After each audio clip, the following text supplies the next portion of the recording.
She set him up to fail in front of the entire class, but when he solved a problem even graduate students struggled with, the room saw her in a whole new light. The large lecture hall at the University of Michigan was buzzing with the low chatter of students settling into their seats, flipping through pages of worn-out notebooks, and unlocking their laptops. It was just another Tuesday morning in Professor Linda Cartwright's advanced calculus class, a class notorious for its difficulty and for Cartwright's brutal teaching style. She was a woman who commanded authority the moment she stepped into a room, sharp features, silver-rimmed glasses, and a no-nonsense gaze that could make even the most confident students shrink in their chairs. Her reputation was built on precision and discipline. If you wanted to pass her class, you had to earn it. No shortcuts, no sympathy. And today, she wasn't in the mood for nonsense. She strode to the front, heels clicking against the tiled floor, and in one swift motion, snapped a piece of chalk between her fingers. The room fell silent. "All right," she said, brushing a stray blonde hair from her face. "Last lecture, we covered multivariable limits. Today, we push forward Laplace transforms." She turned to the board and began writing. Long intricate equations sprawled across the surface in neat, perfect script. Students scrambled to take notes, some already lost in the symbols, others pretending to understand. Cartwright thrived in this environment, the struggle, the pressure, the silent competition. She knew most students would flounder, and frankly, she preferred it that way. It reinforced the idea that only the truly gifted belonged in her world, or at least, that's what she thought. Somewhere near the middle of the hall, one student sat quietly, tapping his pen against his notebook. He wasn't struggling. He wasn't panicking. If anything, he looked bored. His name was Daniel Reed. Tall, lean, and always dressed in a simple hoodie and jeans. Daniel wasn't the type to draw attention. He rarely spoke in class, never made a spectacle of himself. But beneath that quiet demeanor, his mind worked faster than most. Numbers, patterns, equations, they made sense to him in a way they didn't for others. He glanced at the board, eyes scanning the equation. Something was off, a small mistake. Just a minor one, but a mistake nonetheless. Daniel hesitated. He could let it go, no one else seemed to notice. But then again, if she caught the mistake later, she might double back and waste time correcting it. Before he could decide, another student raised a hand hesitantly, a girl in the front row. Professor Cartwright, I think there's an error in the second line," she asked, her voice uncertain. The professor turned slowly, arching a brow. "An error," she repeated, as if the very idea was offensive. She scanned the board, then smirked. "There is no error," she said flatly. The girl's face turned red, and she quickly looked down, embarrassed. Daniel exhaled, shaking his head slightly. He hated this, the way some professors dismissed students, the way they acted as if they were beyond making mistakes. And before he could stop himself, his hand was in the air. "Actually," he said, his voice calm, "there is an error." A ripple went through the room. Heads turned. Cartwright's expression didn't change, but there was a flicker, just for a second, of irritation in her eyes. "Oh," she said, arms crossing. "Enlighten me." Daniel stood up. Not out of arrogance, not to make a show of it, he just didn't like speaking from a seated position. "It's in the second step. You applied the transformation to the wrong term," he explained, pointing at the board. "The coefficient doesn't carry over that way. If you solve it using your method, the final answer doesn't match the expected result." Silence. Cartwright's jaw tensed. She turned back to the board, scanning her own work. And then, there it was, the mistake. Her grip on the chalk tightened. For a moment, Daniel thought she might just admit it and move on. But then, her lips curled into a tight smile. "Well, Mr. Reed," she said, turning to face him, "since you seem so confident, why don't you come up here and show us the correct way?" A few students chuckled under their breath. Daniel could hear the unspoken message behind her words. She didn't want to acknowledge that he was right. She wanted to put him on the spot, make him hesitate, make him stumble. But that wasn't going to happen. Daniel set down his notebook, walked calmly to the front of the room, and took the chalk from her hand. He wasn't going to hesitate. But Professor Cartwright had no idea what she had just set in motion.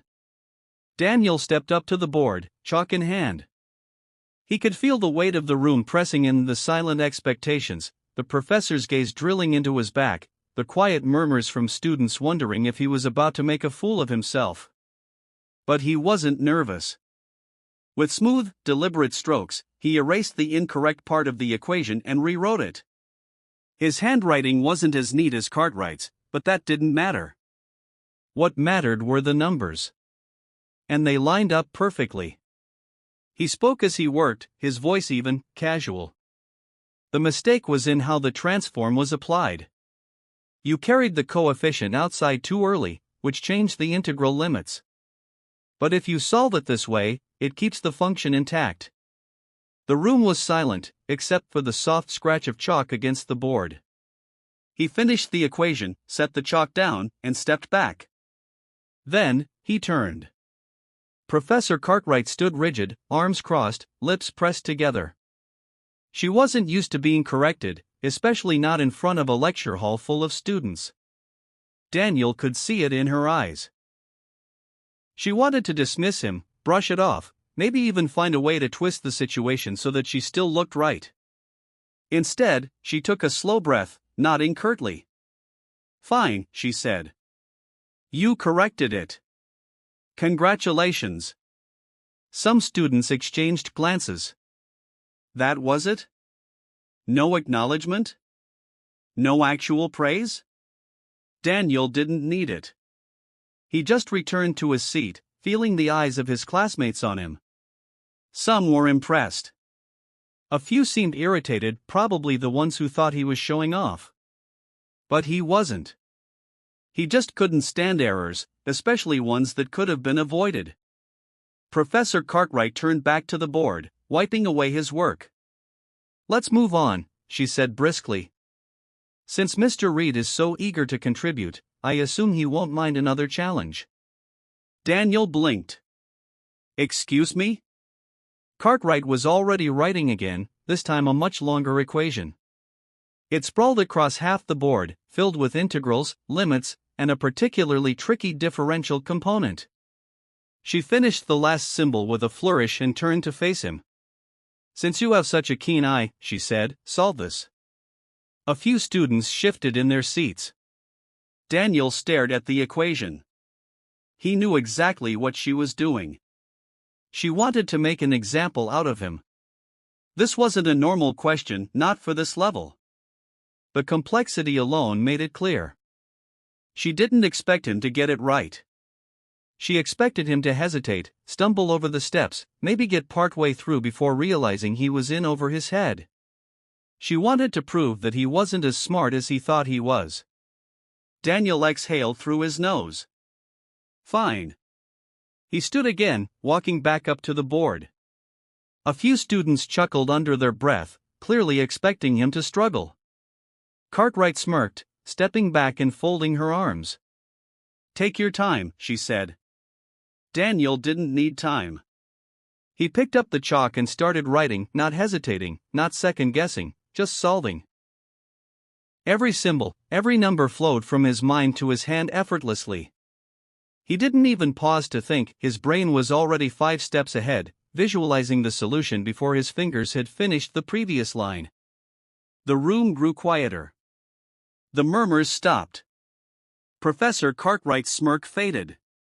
Halfway through the equation, Daniel glanced at her. "I assume you want the solution in terms of exponentials instead of trigonometric functions?" She didn't answer. He kept going, a few more steps, a few simplifications, and then, done. He underlined the final answer and turned around, casually setting the chalk back on the tray. Silence. A deep, consuming silence. Then, somewhere in the back, a single student let out a low whistle.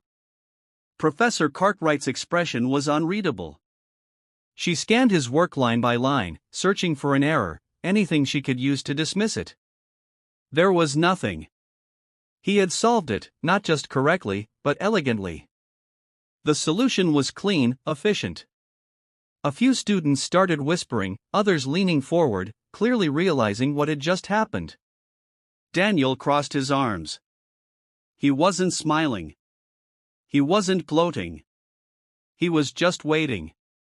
Professor Cartwright finally spoke, her voice tighter than before. Lucky guess. A few students laughed under their breath, though not at Daniel. He tilted his head slightly. It wasn't a guess. Cartwright exhaled sharply through her nose. Sit down, Mr. Reed, she muttered. Daniel turned and walked back to his seat. He could feel the shift in the room, the way people were looking at him now. Some with admiration, some with resentment, and one person, Professor Cartwright, with something else entirely. But she wasn't done with him yet. The energy in the room had shifted. Daniel could feel it. No one was looking at Professor Cartwright the same way they had at the start of class. He hadn't set out to embarrass her. That wasn't his goal. But he also wasn't about to shrink just to make her comfortable. Cartwright turned back to the board, but she was gripping the chalk tighter now. She continued with the lecture, but her words lacked the same edge of authority they usually carried. Then, without warning, she stopped mid-sentence. She turned back to the class, scanning the rows of students, and then her gaze landed back on him. If you're so confident, Mr. Reed, she said, forcing a smile, how about we raise the stakes? A few students chuckled, others leaned forward, sensing something was about to go down. Daniel didn't react. What do you mean? Cartwright walked over to her desk, pulling out a thick textbook. She flipped through the pages before stopping on a section deep into the book, far beyond what they had covered in class. She turned the book around so the class could see the dense equations on the page. This, she said, tapping a particularly intimidating problem, is from an advanced graduate-level course. Something I wouldn't expect any undergraduate to be able to solve. A murmur rippled through the room.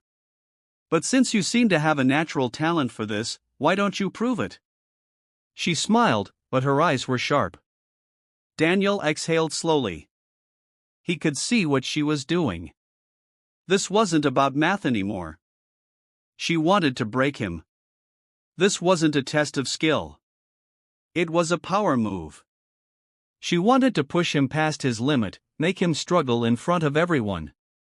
Maybe he'd get part of the way through, hesitate, and then she'd step in, remind the class why she was the authority in the room. He could refuse. He didn't owe her this. But the way the students were watching him, the way some were waiting for him to back down, made his decision for him. He stood up. Cartwright's smirk wavered for just a second. Daniel walked to the front of the room. She handed him the textbook, but he didn't even look at it. He had already memorized the problem. Without a word, he picked up the chalk. He knew the strategy. She had pulled this trick before, picking something just out of reach to humble students who thought too highly of themselves. But she had miscalculated. Daniel lived for problems like this. He started writing, his movements controlled, deliberate. The problem was tough, no question about it. But tough didn't mean impossible. As he worked, the whispers in the room faded. The only sound was the chalk against the board. He didn't rush. He let each step unfold naturally, flowing from one equation to the next. Every simplification, every transformation, it was all leading to the inevitable answer. And then, finally, he boxed the final result. He turned back to the class. Silence. Cartwright's face was unreadable, but her clenched jaw, the stiff way she held herself, he knew she had thought this would put him in his place. Instead, he had just made her look like a fool. A student in the back let out a low laugh, shaking his head. Yo, what? Even the students who had been skeptical were now staring at Daniel differently. Cartwright's hand twitched slightly at her side. She had to say something. She had to take back control of the room. You've skipped a step, she said, her voice clipped. Daniel raised an eyebrow. No, I didn't. Her fingers curled slightly. Yes, you did. Daniel turned back to the board, scanning the work. Then, without missing a beat, he pointed to a section near the middle. This step here, where I simplified the partial fraction decomposition. That's what you're talking about? Cartwright didn't answer. He nodded. I didn't skip it. I just did the calculation mentally because it was straightforward. The class was dead silent. Cartwright's face was tightening by the second. Daniel turned back to her. But if you'd like, I can write it out. The way he said it, it wasn't cocky. It wasn't even challenging. It was just matter of fact. And that made it worse. He wasn't trying to make her look bad. She was doing that to herself. Cartwright inhaled sharply. No, that won't be necessary. She turned back to her desk, setting the textbook down a little harder than she needed to. Daniel could feel the shift in the air. He had just turned the class against her. But Cartwright wasn't going to let this end here. Professor Cartwright turned back to the class, her face composed, but her grip on the desk betraying her frustration. Daniel sat down, but he knew this wasn't over. The way she stood there, her posture too stiff, her jaw too tight, she was trying to figure out her next move. The students, meanwhile, were still digesting what had just happened. Some were exchanging glances, others whispering in low voices. Then, a hand shot up from the second row. Professor, a student Brian, one of Cartwright's favorites, leaned forward. If he got it right, doesn't that mean Daniel just solved a graduate-level problem? Shouldn't that, mean something? Cartwright's lips pressed into a thin line. Brian wasn't wrong. But admitting that would mean acknowledging that she had underestimated Daniel. I never said it was impossible, she responded smoothly, only that it would be difficult for an undergraduate. There was something slippery about the way she said it, like she was already trying to rewrite what had happened. Daniel let out a slow breath, staring at the desk in front of him. He wasn't looking for validation. He didn't need her approval. But the class did. They needed to see what was happening here. Another student raised their hand. So, if he got it right, does that mean he should be in a more advanced class? Cartwright didn't answer right away. She glanced at Daniel for a moment. There was something else in her eyes, a calculation. Then, finally, she smiled. I think, she said, her voice softer now, Mr. Reed would benefit from an academic challenge. A few students perked up. Was she actually recognizing his talent?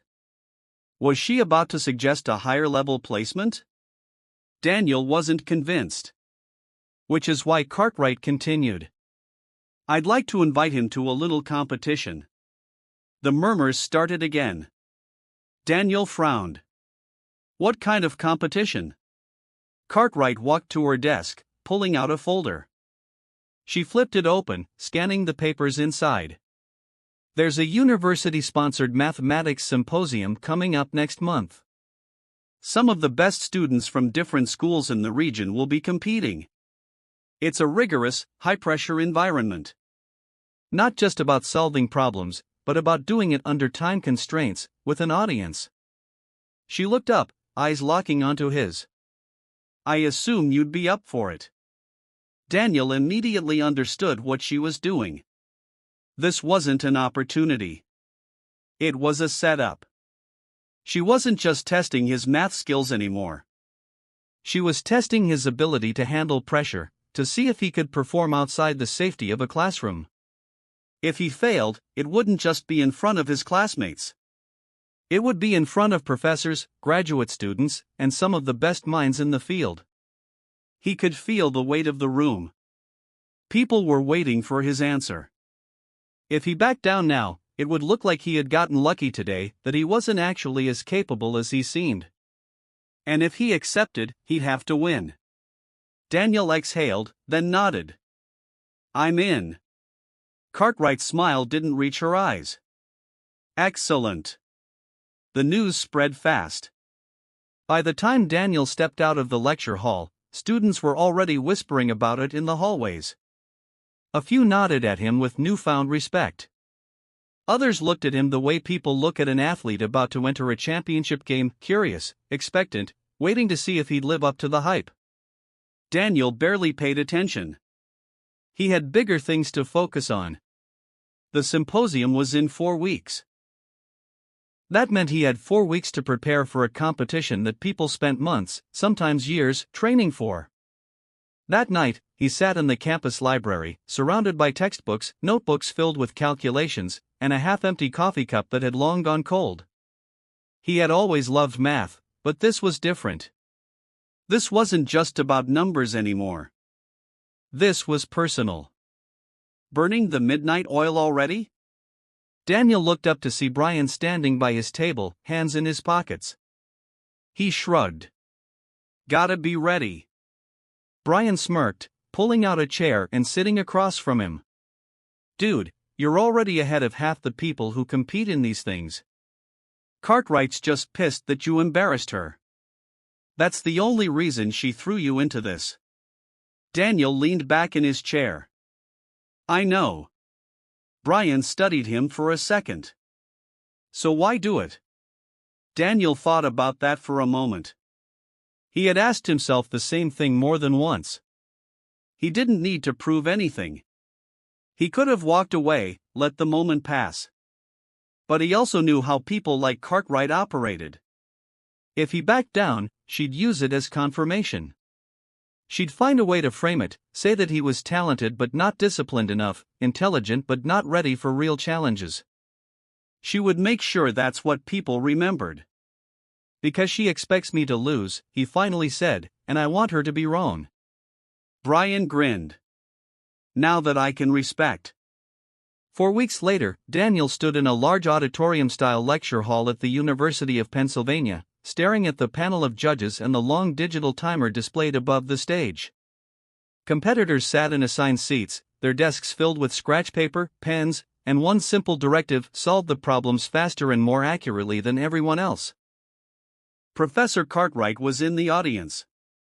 She hadn't spoken to him much leading up to this. No encouragement, no advice, just a polite nod when they arrived, as if she were a mere observer instead of the person who had thrown him into this. Daniel knew what she was waiting for. She wanted to see if he'd crack. The timer started. He didn't. The first round was mental math, solving problems without writing anything down. While some competitors hesitated, Daniel's hands moved without pause, punching numbers into the response system faster than the proctors could verify them. The second round was theoretical application, breaking down concepts into proofs. Here, his natural intuition took over. Numbers weren't just numbers to him. They were patterns, rhythms, structures that built upon one another. The third round was speed solving. This was where most people tripped up. Pressure could make even the best students second-guess themselves. But Daniel thrived under pressure. He kept going, ignoring the murmurs as his name crept higher and higher on the leaderboard. By the final round, there were only 2 competitors left in serious contention: Daniel and a PhD candidate from MIT. The last problem appeared on the screen. It was brutal. Layers of integrals nested within summations, a problem designed to test not just knowledge but endurance. Daniel's pulse steadied. He exhaled, picked up his pen, and started writing. But what happened next, no one saw coming. The clock ticked down, the final seconds stretching like an eternity. Daniel's fingers gripped the pen, his mind running through the layers of the problem faster than he could write. Every part of the equation had to be perfect, no shortcuts, no miscalculations. He could hear the faint scribbling of his competitor next to him, the MIT PhD candidate who was just as determined. They were neck and neck, each racing to finish first. Daniel's heart pounded, but his thoughts were clear. He saw the pattern. The shortcut no one else would see. And that was it. His hand moved faster, slashing through the numbers, simplifying expressions in ways most students wouldn't even think of. He didn't need to double-check. He knew. Final answer. He boxed it and set his pen down. The timer buzzed. Daniel looked up, his breathing steady. His competitor was still writing. The room was dead silent. Then, one of the judges stood up, walking over to examine both answers. The tension was thick enough to cut with a knife. After a long pause, the judge raised his microphone. The winner of the 2025 University Mathematics Symposium is Daniel Reed. The room erupted. Some students clapped, some let out audible gasps. But Daniel didn't react right away. He just exhaled, letting the reality of it sink in. He had won. Not just against the other students, but against the expectations placed on him. Against the professor who had doubted him. Against the unspoken assumptions that had tried to define him before he had the chance to define himself. Professor Cartwright was motionless in the crowd. Daniel met her gaze for the first time. She looked unsure, like she was reassessing everything she thought she knew. She wasn't smiling, but she wasn't scowling either. She gave a slow, almost imperceptible nod. Daniel didn't need an apology. He didn't need validation. He had let the numbers speak for themselves. The next morning, Daniel walked into class, taking his usual seat. Cartwright entered a few minutes later, just as composed as always. But this time, when she scanned the room, her gaze landed on him with something different. Respect. She cleared her throat. Before we begin today's lecture, she said, I'd like to acknowledge the results of yesterday's symposium. The room fell quiet. Daniel Reed took first place in a competition against some of the best mathematical minds in the country, she continued, her voice even. That is no small achievement. A few students clapped. Brian shot Daniel a knowing grin. Cartwright turned back to the board. And with that said, let's begin. That was it. No over-the-top praise. No long speech. Just an acknowledgement. And somehow, that meant more than anything else. Because Daniel hadn't needed to prove himself to her. He had needed to prove something to himself. And he had. Because sometimes, the best way to change people's minds isn't through words. It's through undeniable truth. As Daniel sat in his usual seat, the echoes of the competition still lingered in his mind. The weight of what had happened hadn't fully settled in, but he could feel the shift in the air. It wasn't just about winning. It was about proving something to himself, to Cartwright, and to everyone who had doubted him. Classmates who had barely acknowledged his presence before now exchanged glances with him, some with admiration, others with quiet curiosity. He could hear the whispers, the hushed conversations behind him. He wasn't just another student anymore. He was the one who had taken on Cartwright's challenge and come out on top. Professor Cartwright resumed her lecture, her usual sharpness intact, but there was something different in her tone. Maybe it was respect. Maybe it was the realization that the student she had tried to break had instead risen to a challenge even she hadn't expected him to conquer.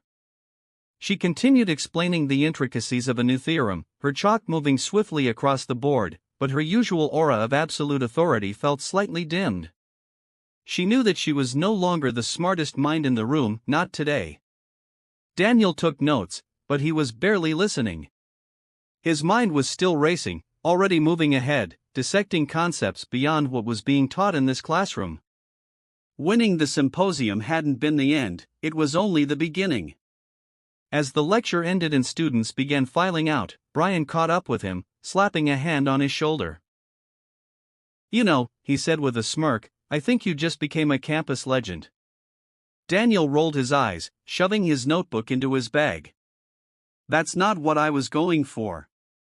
Yeah, but it's what you got, Brian chuckled. You just embarrassed one of the toughest professors on campus, crushed a PhD student in a math showdown, and walked away like it was nothing. That's the kind of thing people don't forget. Daniel sighed, adjusting the strap on his bag. I just wanted to do the problem right. Yeah, well, you did a lot more than that. As they made their way out of the building, Daniel noticed a few other students lingering nearby, their eyes flickering toward him before quickly looking away when they saw he had noticed. He wasn't sure if he liked the attention. He had always preferred staying in the background, keeping his head down, doing the work. But now, things were different. He wasn't just another student in the crowd anymore. Later that evening, Daniel found himself back in the library, but this time, he wasn't just studying for class. He was looking for something more. The symposium had been a test, but it had also been a wake-up call. He had spent years coasting, letting his talent carry him through without pushing himself beyond the limits of the classroom. But now, he wanted more. He wanted to see how far he could really go. He pulled out a book on advanced topology, flipping through the pages, his fingers gliding over the dense equations and abstract concepts. He wasn't intimidated. If anything, he was excited. There was something thrilling about stepping into the unknown, about tackling problems that most people wouldn't even attempt. An hour passed, then two. His coffee had gone cold again, but he barely noticed. He was too deep into the work, too engrossed in the challenge of untangling the complexities laid out before him. He barely registered when someone sat down across from him. You really don't take a break, do you? Daniel looked up, surprised to see Professor Cartwright sitting there, her own book in hand. He hesitated, unsure of how to respond. I didn't expect to see you here. She gave a small, almost amused smile. I could say the same about you, but that wouldn't be true, would it? Daniel set his pen down, studying her. This was different from the classroom, different from the competition. She wasn't challenging him now. She wasn't testing him. She was just here. I assume you're not here to give me more work, he said cautiously. She tilted her head slightly. No, but I was curious. Most students, after what you just pulled off, would be celebrating. Enjoying their victory. You're here, alone, working on problems far beyond what's required of you. Why? Daniel thought about that for a moment. Because I like it. She nodded slowly, considering his answer. You know, I underestimated you. That doesn't happen often. He didn't know what to say to that. You don't just have talent, she continued, tapping a finger against the cover of her book. You have discipline. Most students who are naturally gifted get complacent. They don't push themselves because they don't have to. But you're different. You don't just want to be good. You want to be great. Daniel met her gaze, and for the first time, he saw something in her eyes that wasn't skepticism or arrogance. It was recognition. Have you thought about what's next? She asked. He frowned. What do you mean? She leaned forward slightly. The symposium was just one challenge. There are others. Graduate programs, international competitions, research opportunities. You have the kind of mind that doesn't come around often, Daniel. You should be thinking bigger. He hadn't really considered it before. He had always just gone from one class to the next, solving problems because they were there, because he liked the challenge. But now, as he sat there, he realized that maybe she was right. Maybe there was more out there for him. She stood up, gathering her things. I don't give praise easily, you know, she said. But you earned it. And if you ever want guidance, real guidance, you know where to find me. Daniel watched as she walked away, leaving him alone in the quiet hum of the library. For the first time in a long time, he didn't just feel like another student trying to pass a class. He felt like someone who had the power to shape his own future. Daniel sat there for a long time after Professor Cartwright left, staring at the equations in front of him but not really seeing them. Her words lingered in his mind. You should be thinking bigger. What did that even mean for him? Up until now, math had been something he just did, something he was naturally good at, something that came as easily to him as breathing. But Cartwright was right. He had never truly thought about what came next. He had always assumed he'd finish his degree, maybe get a job in research or finance, something that would let him keep working with numbers. But beyond that, he hadn't planned. He hadn't considered pushing himself beyond what was expected. But now, he was starting to wonder. The next day, he found himself standing outside Professor Cartwright's office. He hesitated for a moment before knocking. "Come in," came her voice from the other side. He pushed the door open, stepping into the small but organized office. Bookshelves lined the walls, filled with thick textbooks and journals. Her desk was neatly arranged, a stack of graded papers on one side, a notebook open in front of her where she had been writing something in impossibly precise handwriting. She looked up, raising an eyebrow when she saw him. "Mr. Reed. To what do I owe the pleasure?" Daniel shut the door behind him and took a seat across from her desk. "You said I should be thinking bigger. I guess. I want to know what that actually means." She leaned back in her chair, studying him for a moment. Then she nodded slightly, as if she had been expecting this. "Good. That means you're serious." She reached into one of the drawers of her desk, pulling out a thick folder, and slid it across to him. "These are opportunities that might interest you: graduate programs, research fellowships, international math competitions. Take a look." Daniel opened the folder, flipping through the pages. Some of the programs were from Ivy League schools, others from institutions he had only heard about in passing. Research fellowships that would put him in rooms with some of the greatest mathematical minds in the world. Competitions that made the symposium he had just won look like child's play. "This is a lot," he admitted. Cartwright smirked. "Of course it is. You're capable of more than just acing classroom exams, Daniel. You've already proven that. Now, the question is, how far do you want to go?" He sat back, running a hand through his hair. The idea of applying for these things, of stepping into a world where he wasn't just the smartest student in a lecture hall but one among many others just as skilled, was daunting. But at the same time, it was thrilling. He thought back to the symposium, to the way his heart had pounded as he raced against the MIT PhD candidate, to the absolute clarity he had felt in those moments. He lived for that feeling, for the rush of solving something everyone else struggled with. Maybe it was time to see what else he was capable of. He nodded slowly. "Okay.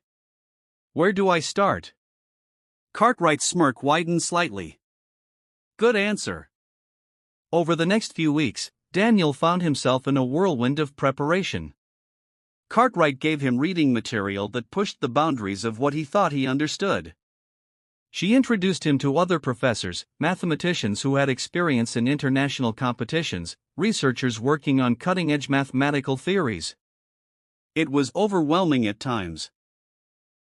He had spent years feeling like math came easy to him, but now he was diving into waters where he wasn't the best, where he actually had to struggle to keep up. And strangely enough, he liked it.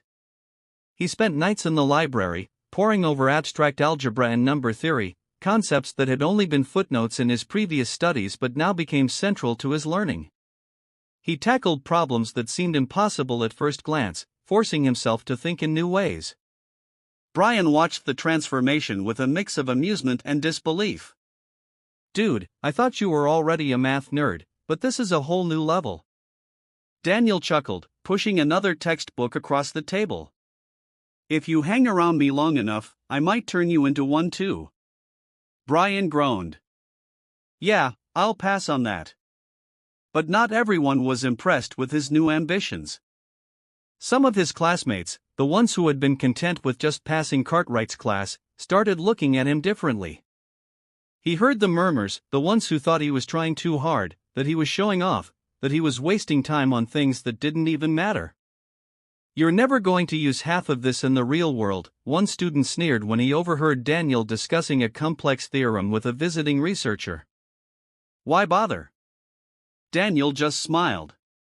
Because I can. He didn't care what they thought. He had spent too much time keeping his head down, doing what was expected. Now, he was finally chasing something for himself. Months passed. The more he learned, the more he realized how much he still didn't know. But he thrived in that space, in the challenge of it all. Then one day, Cartwright handed him an application. "This competition is by invitation only," she said. "It's one of the most prestigious in the world. They only take a handful of students each year, and they don't just look at raw talent. They look for people who can handle pressure, who can think outside the box, who can redefine the field."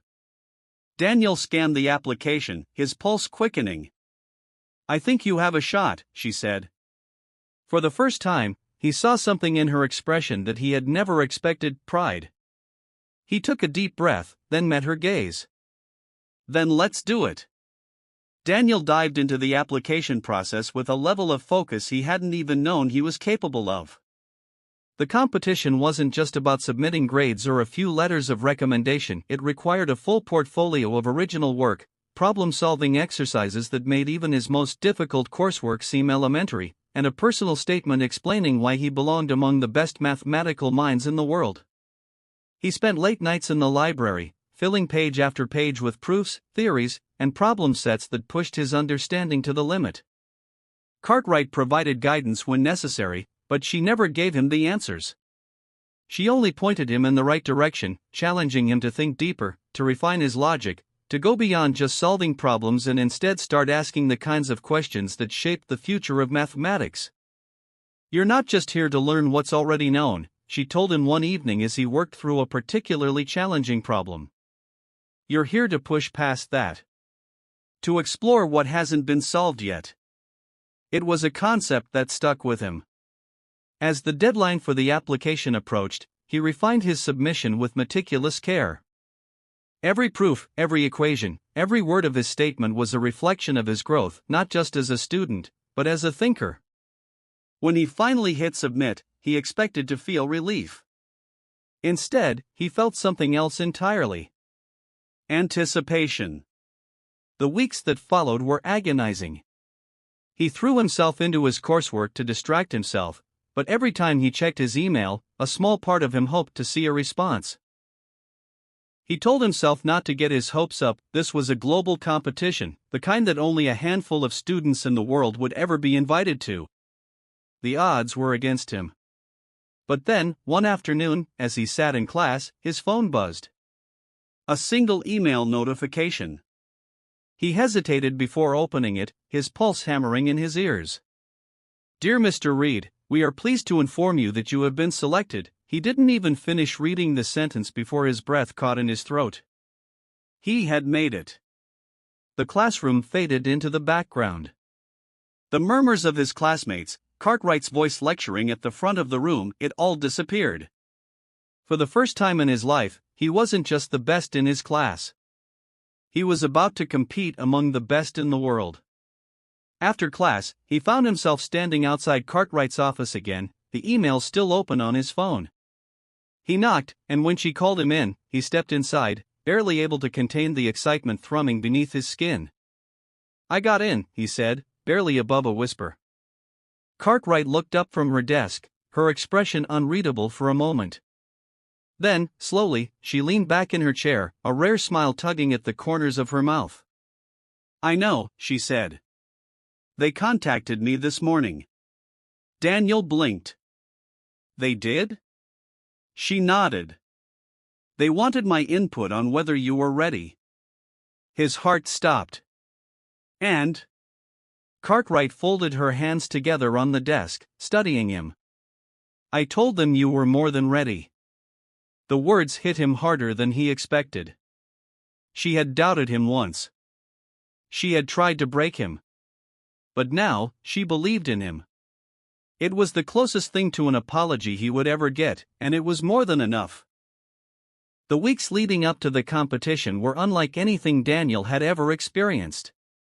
He trained harder than ever, working through problems that seemed designed to break him, forcing himself to think in ways he never had before. He connected with some of the other competitors online, students from all over the world, each with their own approach to mathematics, their own way of seeing the world through numbers. It was humbling, realizing that for the first time, he wasn't the smartest person in the room. But he didn't let that intimidate him.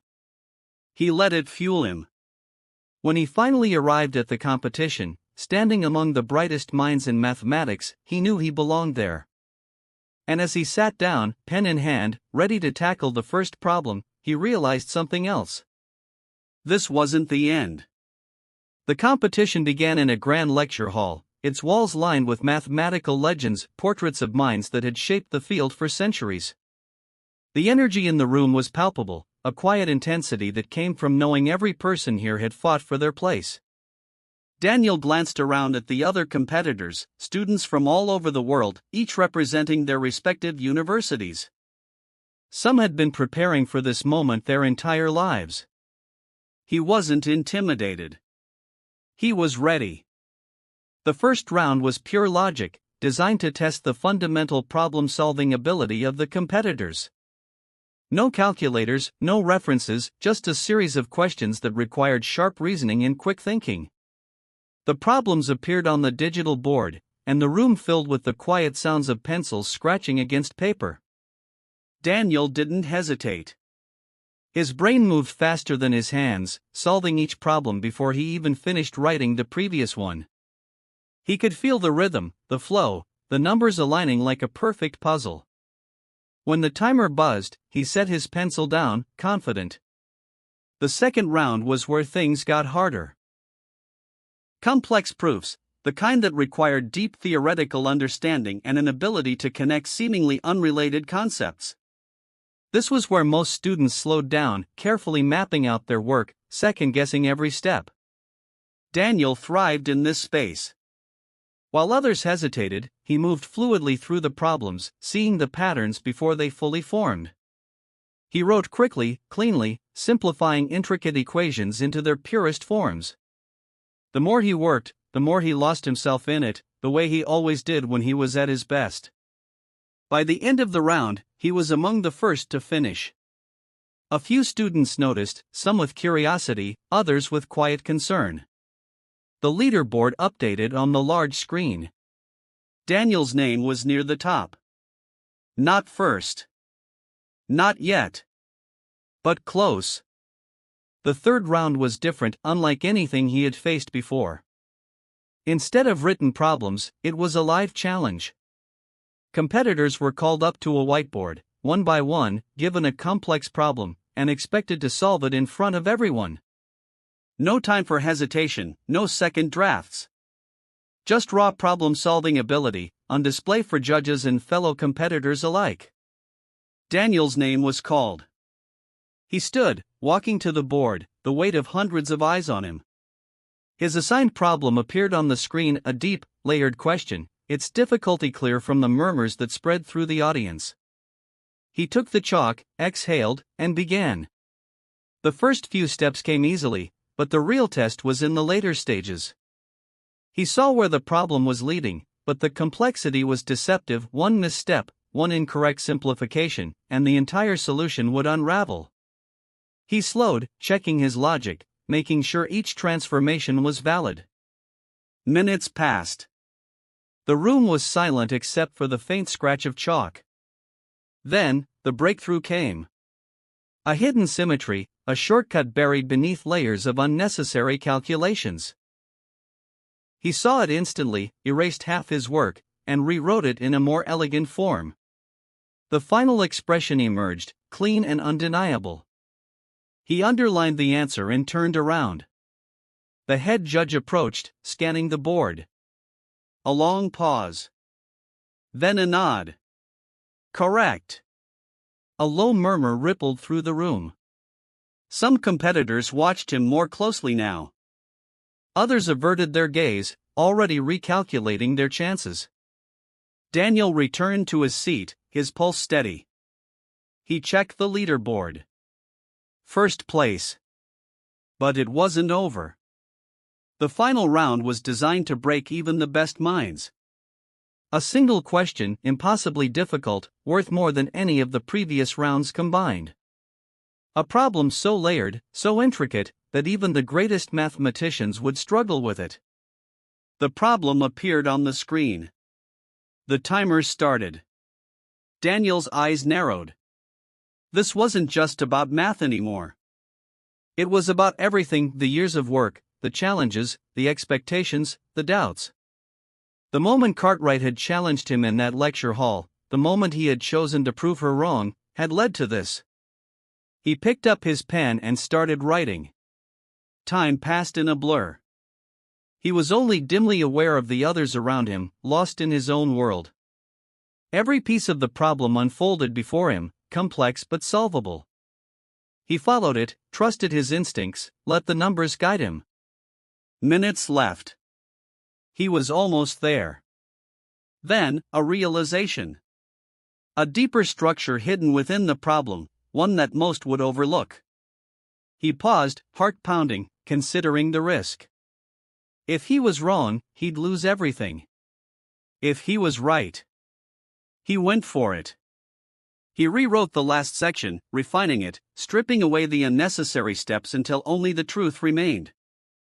The timer buzzed. Pens down. The judges moved through the room, scanning solutions, conferring in hushed tones. The leaderboard remained unchanged, the tension unbearable. Then, finally, the results. The head judge stepped forward. The winner of the 2025 International Mathematics Challenge, applause. Daniel Reed. The auditorium erupted. Applause, whispers, stunned expressions. Some competitors slumped in their chairs. Others watched him with newfound respect. Daniel closed his eyes for a moment, exhaling. He had done it. When he finally looked up, his eyes found Cartwright in the crowd. She was standing, arms crossed, watching him. No smirk, no thinly veiled challenge. Just a slow, approving nod. For the first time, it wasn't a battle between them. It was recognition. As Daniel walked off the stage, past the competitors, past the cameras flashing, he knew one thing with absolute certainty. As Daniel stepped off the stage, the reality of what had just happened began to sink in. The weight of the competition, the endless hours of preparation, the pressure of solving problems under a global spotlight, it all hit him at once. He had just won the most prestigious mathematics competition in the world. The crowd of students, professors, and judges slowly began to disperse, but some lingered, whispering about the competition's final moments. Some competitors came up to shake his hand, some out of genuine respect, others with the forced politeness of those who had expected to win but didn't.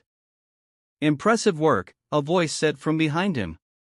Daniel turned to see one of the other top competitors, the MIT PhD candidate he had gone head-to-head with. The guy was taller than him, with sharp features and an analytical gaze that suggested he was already replaying everything in his mind, searching for where he had fallen short. "You saw the shortcut in the final problem before I did," he admitted. That was bold. Daniel shrugged. It was a risk. The guy smirked. Yeah, but it worked. He extended a hand. Jason. Daniel shook it. Daniel. "Guess I'll see you in the field," Jason said before walking off. Daniel exhaled, letting the tension drain from his shoulders. He had done what he set out to do, but something told him this wasn't the last time he'd be competing against people like Jason. The academic world wasn't just about proving yourself once, it was about staying ahead, pushing forward, and proving yourself again and again. As he walked toward the exit, he spotted Professor Cartwright waiting near the doors, her usual composed expression in place. But there was something different in her eyes now. Not just approval, but understanding. "I suppose I should say congratulations," she said, falling into step beside him. Daniel smirked. "You don't have to." Cartwright glanced at him. "I assume you realize what happens next." He frowned. Next? "You didn't just win a competition, Daniel. You put yourself on the map.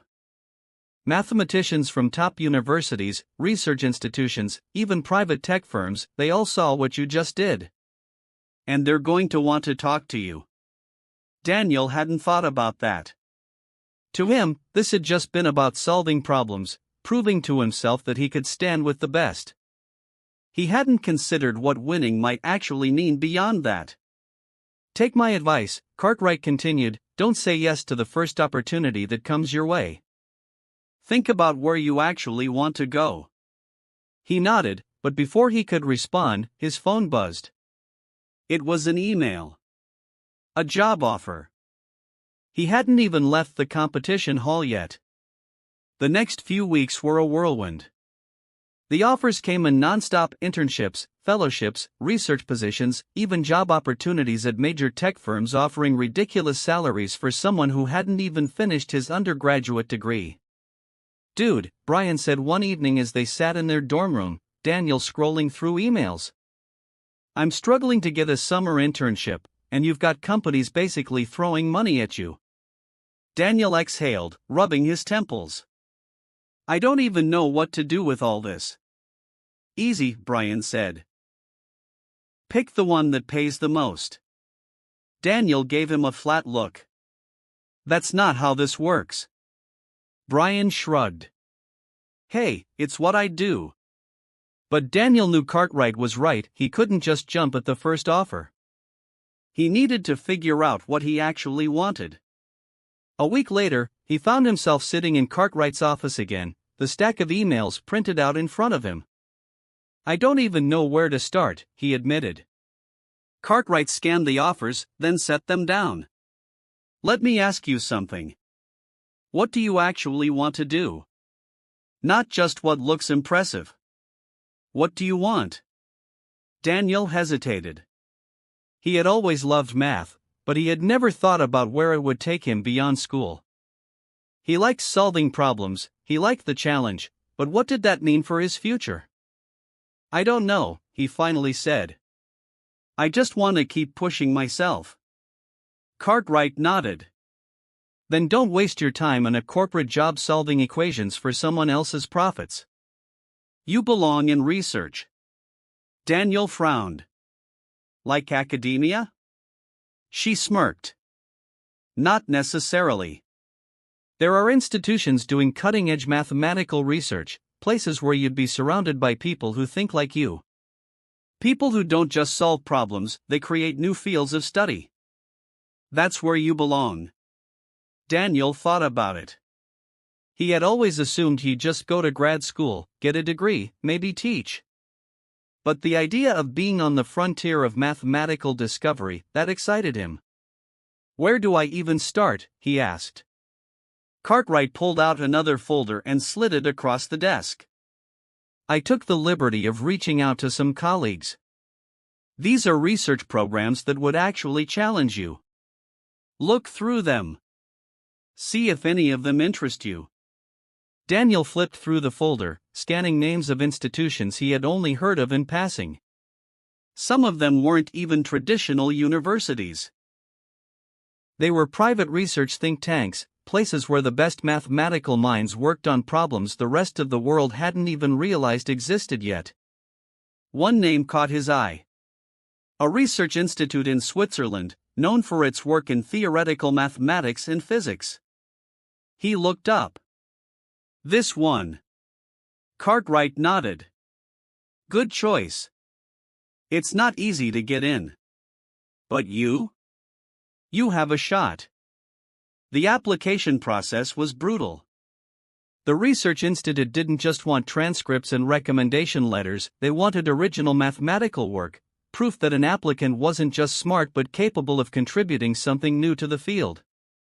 Daniel spent weeks developing a research proposal, diving into areas of mathematics he had never explored before.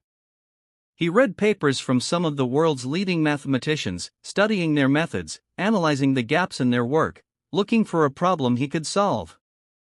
It was the hardest thing he had ever done. Cartwright pushed him every step of the way, forcing him to refine his arguments, to make his work sharper, more precise. This isn't a class assignment, she reminded him. You're competing against postdocs and early career researchers. If you're going to do this, you have to think like them. By the time he submitted his application, he felt drained, exhausted. And then came the waiting. Weeks passed with no word. Then, late one evening, his phone buzzed with an email. Dear Mr. Reed, after careful review of your application and research proposal, we are pleased to inform you that you have been accepted. Daniel sat there for a long time, staring at the screen. He had done it. The next morning, he walked into Cartwright's office and set the printed email on her desk. She picked it up, scanned it, then looked up at him. I assume this means you're moving to Switzerland. Daniel smirked. Looks like it. Cartwright leaned back in her chair, nodding slightly. Good. There was a long pause. You know, she finally said, when you first walked into my class, I thought you were just another overconfident student who needed to be knocked down a peg. Daniel chuckled. Yeah, I got that impression. She shook her head. I was wrong. You weren't arrogant. You were just better than everyone else. It was the closest thing to an apology he'd ever get from her. Thank you, he said simply. She nodded, then smirked. Now get out of my office before I change my mind and fail you out of spite. Daniel laughed, turning to leave. As he stepped into the hallway, he realized something. This wasn't the end of his journey. It was just another beginning. And he couldn't wait to see where it led. Daniel stepped off the plane in Switzerland, breathing in the crisp, cool air of the Alps. The towering mountains in the distance were a stark contrast to the flat landscapes he had grown up around. The reality of what he was doing, moving to another country, stepping into a world filled with some of the greatest minds in mathematics, felt both thrilling and surreal. The Research Institute was located just outside Zurich, a sprawling facility that blended old-world architecture with modern laboratories. It had been home to some of the most groundbreaking mathematical discoveries of the last century, and now, it was his home too. He was one of the youngest researchers there. Most of his colleagues were postdocs or professors with years of experience, but Daniel wasn't intimidated. He had spent his entire academic life proving he belonged in places where no one expected him to be.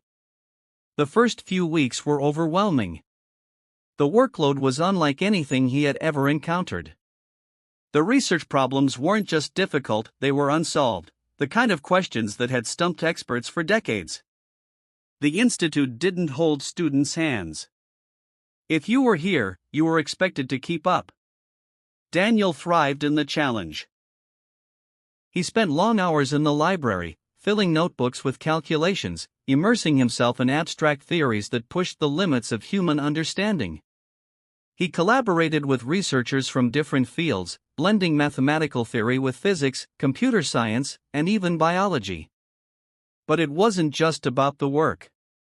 Switzerland was different from anything he had ever known.